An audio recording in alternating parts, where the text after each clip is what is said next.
Salut! Aujourd'hui, on va parler de Seconde Guerre mondiale, de lecture et de tourtes aux épluchures de patates. Avec, vous l'aurez deviné, le club littéraire des amateurs de tourtes aux épluchures de patates de... Ah, c'est ennuyeux! Je sais même plus qui c'est! Attendez.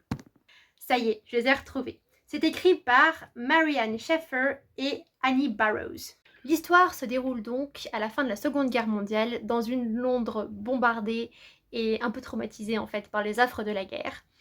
Et on va suivre une jeune écrivaine qui s'appelle Juliette Ashton et qui a été connue en fait grâce à ses chroniques qu'elle a écrites pendant la guerre dans le journal de la ville et qui est un petit peu en panne d'inspi en fait pour son prochain roman que tout le monde attend avec impatience maintenant qu'elle est devenue célèbre.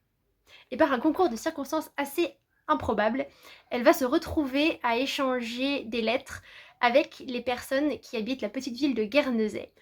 Au fil de ces lettres, les habitants de ce petit village de Guernesey vont lui expliquer comment ils ont vécu l'occupation allemande et surtout comment ils en sont venus à fonder leur cercle littéraire des amateurs de tourtes aux épluchures de patates de Guernesey. Vous l'aurez donc compris, ce livre est fait sur la base de lettres. C'est un roman épistolaire et j'ai trouvé que ça donnait une dimension vraiment incroyable à l'histoire. Parce que comme les personnages s'envoient des lettres, j'ai trouvé que ça donnait vraiment un côté très intime. Chacun raconte son histoire dans un cadre vraiment très privé et j'ai vraiment adoré. Que ce soit les lettres que Juliette échange avec les habitants de Guernesey ou que ce soit les lettres qu'elle échange avec ses amis londoniens, notamment son éditeur qui la pousse vraiment à creuser ce sujet pour son nouveau livre. J'ai vraiment trouvé ces sujets vraiment très intéressants et très vivants. Ça donne vraiment un côté très réaliste à l'histoire, tout en rajoutant des petits détails, des petites anecdotes qui font sourire malgré l'atrocité des choses qui sont généralement écrites dans ces lettres. Cette dimension historique, c'est vraiment quelque chose que j'ai énormément apprécié dans ce livre. Parce que à la fois c'est un roman historique qui parle de faits que tout le monde connaît, que tout le monde a appris à l'école, mais ça nous fait aussi regarder par un petit côté de la lorgnette pour nous montrer en fait un autre aspect de cette guerre et comment les gens ont fait pour survivre, continuer d'être eux-mêmes et d'avoir leurs activités alors que leur monde s'écroulait en fait. Et c'est vraiment l'assemblement de toutes ces petites histoires qui à la fin écrivent la grande que j'ai vraiment apprécié car chacun de ces personnages a vraiment son caractère, sa propre histoire, ses propres convictions aussi, ses propres raisons d'avoir fait ce qu'ils ont fait. Certains sont des héros, d'autres pas du tout, mais au final on ne les blâme absolument pas. J'ai vraiment beaucoup aimé ce côté personnel qui a été donné à des faits historiques qu'on connaît tous et qui au final deviennent un petit peu distants et froids à mesure que les années passent en fait, tout simplement. Un autre point fort de ce livre, énorme coup de cœur pour Juliette elle-même. C'est vraiment un personnage au caractère fort. C'est une jeune femme dans la trentaine qui n'a pas encore de mari et qui évolue à Londres avec un travail d'écrivaine à fond dans l'édition, etc. Et qui n'hésite pas à donner son avis, à envoyer bouler les gens qui l'embêtent et à faire son petit bonhomme de chemin. Et ça, franchement, pour la fin des années 40, je sais pas si vous vous rendez compte, mais c'est pas tous les jours que ça arrive, hein. Enfin, je veux dire, à l'époque, la femme, elle était quand même dépendante de son père, de son frère, de son mari.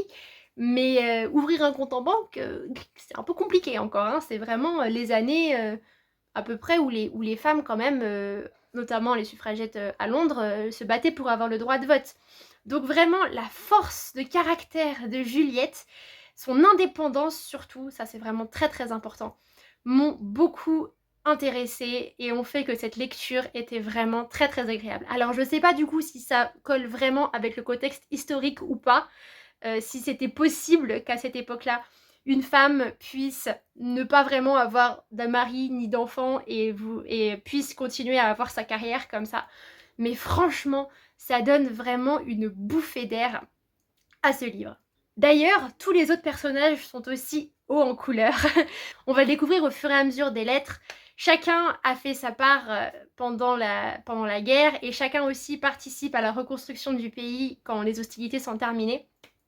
Et chacun a vraiment son petit caractère, son petit grain de sel, son point de vue. J'ai vraiment trouvé les personnalités croustillantes. Je sais pas s'il y a un autre mot pour dire ça, mais franchement, moi, c'est vraiment croustillant qui me vient à l'idée. Il y a vraiment des échanges de lettres, j'étais là, waouh, ah ouais, quand même. Enfin bref, c'est vraiment, ces personnages sont super attachants, tous autant qu'ils sont, quel que soit ce qu'ils apportent à l'histoire, et c'était vraiment un régal de les suivre, de les voir se développer et d'apprendre à les connaître un peu mieux. Et d'ailleurs, arrive à un point où au final, on sent que ces personnes qui, à la base, n'avaient rien en commun, ont été encore plus liées grâce à la guerre, et c'est malheureusement vrai, mais face à l'hostilité, il y a un peu ce sentiment de communauté qui ressort, de famille en fait, qui au début n'avait pas forcément lieu d'exister, qui se créait comme ça entre les personnages, notamment par rapport aux habitants qui habitent à Guernesey. Et ça aussi, ça donne vraiment du baume au cœur en fait. On a l'impression de faire partie d'une grande famille et j'ai vraiment trouvé ça incroyable. Si je devais faire une critique négative, parce qu'il faut quand même des points négatifs, on peut pas dire que du positif tout le temps, c'est peut-être qu'il y a quelques longueurs. Je dirais qu'il y a parfois une période d'indécision. Disons que quand j'ai commencé à lire le livre, j'étais déjà prête avec le résumé à me dire bon ok, elle va rencontrer les gens de Guernesey, elle va écrire son livre là-dessus et tout, top. Et quand même si c'est très bien fait, les relations qu'elle tisse avec les habitants du village sont... Voilà, ça prend du temps, en fait, tout simplement.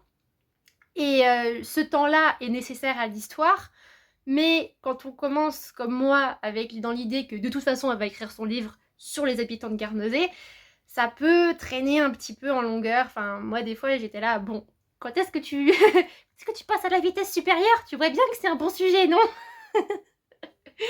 Donc voilà, c'est vraiment le seul, voilà, c'est le seul point négatif que je donnerais, c'est que si vous cherchez un livre avec plein d'actions, il n'y en a pas vraiment en fait. L'action, elle a déjà eu lieu pendant l'occupation et le présent reste le présent. Et comme toutes les lettres ne sont pas forcément centrées sur l'occupation et les habitants de la ville de Guernesey, forcément, il y a un côté un peu plus calmos, plan-plan. Enfin, je veux dire, faire des recherches et écrire un livre, c'est pas épique, normalement. Enfin, sauf si on part sur des trucs abracadabrantesques à l'autre bout de la planète. Mais voilà, c'est quand même un processus de réflexion, etc. Donc, si vous cherchez un livre plein d'actions, il y en a grâce à ce qui s'est passé pendant la Seconde Guerre mondiale et pendant l'occupation. Mais c'est pas le sujet principal du livre. Voilà. En tout cas, c'est vraiment un livre que j'ai adoré écouter, parce que c'était en audio, que j'ai vraiment beaucoup aimé, avec des personnages que j'ai vraiment beaucoup aimé suivre, et je vous le recommande. Maintenant, on va passer à la partie spoil, pour ceux qui l'ont déjà lu, ou pour ceux qui se fichent de se faire spoiler comme moi. Si c'est pas le cas, bah voilà, j'espère que la vidéo vous a plu, sinon restez, on en a pour quelques minutes. Alors, pour la partie spoil, je voulais commencer avec Marc. C'est donc le... C'est quoi, c'est un éditeur? Bref, c'est l'américain qui dragouille Juliette, etc. J'avoue que ce gars-là, je m'en serais bien passé. Parce que je vois pas trop déjà ce qu'il apporte à l'histoire, mis à part apporter un côté pas gnangnan, parce que c'est pas un mec gnangnan, c'est juste un mec, un dragueur, quoi. Voilà, je comprenais pas en fait ce qu'il faisait là dans l'histoire, parce qu'au final, mis à part insister sur l'indépendance de Juliette, qu'elle risque de perdre en suivant ce monsieur, voilà, j'ai pas trouvé qu'il avait un rôle particulièrement... Voilà, je l'ai pas trouvé intéressant ce mec en fait, désolée de le dire comme ça, mais voilà, moi je suis là, ok, bon, bah voilà, il me fait ni chaud ni froid, tant pis. Et j'ai trouvé que vraiment à la fin, notamment quand il retourne à Guernesey, au moment où elle est bien posée là-bas et tout, alors qu'elle lui a dit bon c'est bon, ciao bye bye quoi. Ouh, il m'a énervé quoi, enfin il avait plus rien à faire là ce mec, et du coup ça m'a un peu gâché ma lecture, parce que, enfin mon écoute, parce que j'avais juste envie que ce mec là parte, genre bon vent, bye bye. C'était un peu dommage. Et d'ailleurs justement c'est vraiment le point faible de ce livre, on va dire, avec, voilà, c'est tout ce qui attire sur le côté histoire d'amour, parce que d'un côté, donc, on a Marc, c'est ça, hein, c'est comme ça qu'il s'appelle, hein. punaise, je suis une quiche en nom, c'est horrible. Bref, il y a ce Marc qui prend une énorme partie de l'histoire pour que finalement on se rende compte que, qu'il n'a pas grand chose à faire avec Juliette, donc je trouvais ça un petit peu dommage. Et puis qu'en plus, après, sa relation avec Daosi, qui est donc l'un des habitants de l'île de Guernesey, et d'ailleurs le premier à l'avoir contacté, j'ai trouvé que ça mettait 3000 plombes. Sincèrement, c'est suis-moi, je te fuis, fuis-moi, je te suis. Et encore avec les manières de l'époque, etc. Donc j'ai trouvé que c'était un petit peu dommage et pour le coup, ce côté-là était pas assez exploité. Moi, j'aurais bien aimé avoir, en voir plus, on va dire. Surtout que la fin est précipitée. Enfin, elle lui demande même pas de sortir avec elle, elle lui demande de l'épouser, carrément. Allez hop, comme ça c'est fait. Et il se marie dans la semaine. J'ai trouvé ça un petit peu, comment dire, rapide, après tous les ronds de jambes qu'on a eu pendant toute l'histoire. Donc ça, j'ai trouvé ça un peu dommage. Même si c'est vrai que la partie où elle est à Guernesey, où elle est enfin avec les personnes avec qui elle a correspondu toutes ces semaines, c'était vraiment une partie immersive et super intéressante, vraiment très conviviale. J'avais vraiment l'impression d'être en vacances. Bon, certes, apparemment, le temps là-bas a pas l'air d'être très folichon, mais j'ai trouvé que effectivement, c'était comme partir en vacances à Guernesey. C'était vraiment un voyage intertemporel dans un autre endroit que j'ai vraiment eu beaucoup de plaisir à découvrir au final. Parce qu'on attend vraiment que ça en fait. C'est vraiment un super bon point, c'était très immersif et j'ai beaucoup aimé. Et dernier petit clin d'œil que j'ai trouvé vraiment très positif, c'était la petite référence au texte inédit qu'Oscar Wilde, je crois que c'est lui, hein, Oscar Wilde, ouais, aurait écrit pour l'une des résidentes de Guernesey quand elle était petite. Ça, j'ai vraiment trouvé ça sympathique comme idée en fait, même si c'est faux, c'est vrai, on s'en fout en fait. Ça fait pas la différence. J'ai vraiment trouvé l'idée sympathique. Et bon, par contre, toute cette histoire de lettres qui sont volées, machin, identification, bon, ça a été un peu hors contexte. Ça faisait pas vraiment partie de l'histoire, j'ai trouvé. Mais ce petit clin d'œil-là était vraiment une bonne idée. Voilà, voilà. Bon, en tout cas, si vous l'avez lu, j'espère que vous l'avez autant aimé que moi. Parce que moi, j'ai vraiment passé un super moment à l'écouter. C'était vraiment magique. Et si vous l'avez pas encore lu, qu'est-ce que vous attendez en fait? Voilà, allez, salut!